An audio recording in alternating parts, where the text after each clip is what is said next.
কথা আসলে ডিসেম্বর জুনের মধ্যে তো নির্বাচন হবে, সংগঠন শক্তিশালী করার জন্য, সংগঠন বাড়াবার জন্য।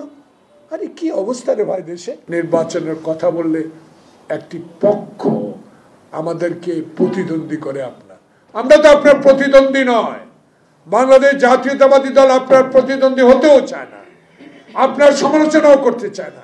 কিন্তু সমালোচনা তো জনগণ শুরু করেছে। 9.5 মাসে আপনি একটি নির্বাচনের রোড ম্যাপ ঘোষণা করতে পারেন নাই। তার কারণ কি?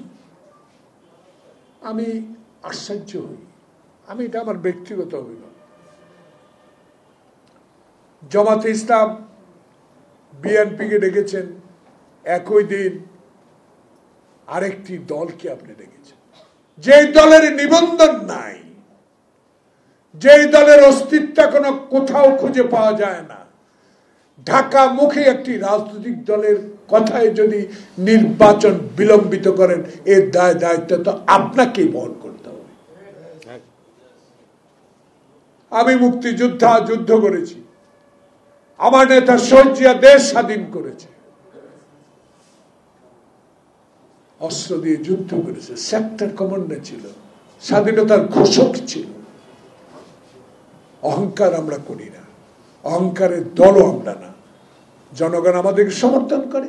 জনগণের কথা বলার জন্য আপনার কাছে আমরা একটি নির্বাচিত সরকার চাই, যারা সংসদে বসে করিডোর নিয়ে কথা বলবে, বন্দর নিয়ে কথা বলবে। আজকে যে শহীদ মিনারে পল্লী বিদ্যুৎ সমিতির কর্মচারীদের দাবি নিয়ে কথা বলবে, এমন সরকার আসবে, এমন নির্বাচন, সুষ্ঠু নির্বাচন মধ্য দিয়ে যারা সচিবালয়ে উত্তপ্ত অবস্থাকে নিরসন করতে পারবে। এলএমই সার্টিফাইড বিশ্ব সেরা কপারে তৈরি ওয়ালটন কেবলস, যা আপনার স্থাপনাকে রাখবে সব সময় নিরাপদ।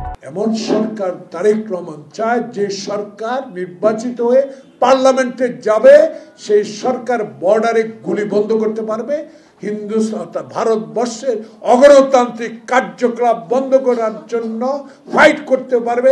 শেখ হাসিনাকে দৃশ্যমান আইনের আওতায় এনে বিচার করার দাবি তারেক রহমান তার দল করেছে, সেটা দৃশ্যমান করার যে ব্যবস্থা আপনি আজও করতে পারেন নাই।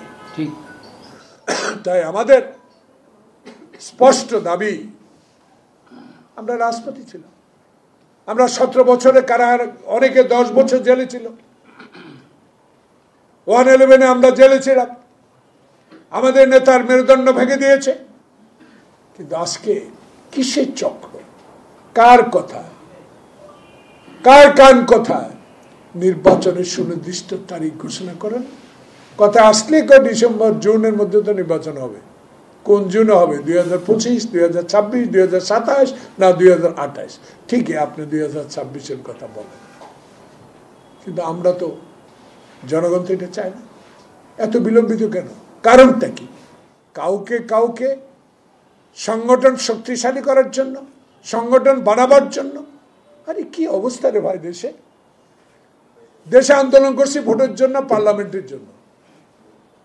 কি এর মধ্যে আব্দুল হামিদের নাটক, আইবির নাটক, ফারিয়া কি চিত্রনায়িকার নাটক, এসব নাটক মঞ্চস্থ করে বাংলাদেশের মানুষের অধিকার প্রতিষ্ঠা, ভোটাধিকার আদায়ের সংগ্রামকে বিপথে নিয়ে যাওয়ার একটা ষড়যন্ত্র বলে আমরা জনগণ মনে করি।